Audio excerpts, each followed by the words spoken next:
তাই ইউনুস প্রশাসন আমাদেরকে মিথ্যা মামলা দিচ্ছে, আমাদেরকে চার্জের থেকে মামলা দিয়ে মিথ্যা মামলা আমাদেরকে বারবার আটক দেখাচ্ছে। আমরা ইউনিভার্সিটির শিক্ষার্থী, পরীক্ষার হল থেকে আমরা গ্রেফতার হয়ে 14 মাস যাবৎ কারাগারে আটক আছি। এই মুহূর্তে থেকে আমাদেরকে বারবার জেলগেট থেকে ভুয়া মিথ্যা মামলা দিয়ে আমাদেরকে হয়রানি স্বীকার করছে, আমাদের পরিবারকে হয়রানি স্বীকার করছে। সাংবাদিক বিন্দু ভাইরা আপনারা এই বিরুদ্ধে কিছু বলেন, আপনারা বলেন। সাংবাদিকরা সত্য লেখে না ভাই, আপনারা সত্য লেখেন, সত্যটা জানান।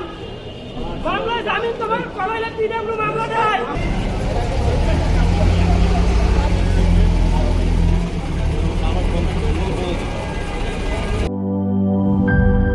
গুড লাক পেনের সফট অয়েল বেসড ইঙ্ক দেয় নিখুঁত লেখার আত্মবিশ্বাস। Good luck pen, make your lakh.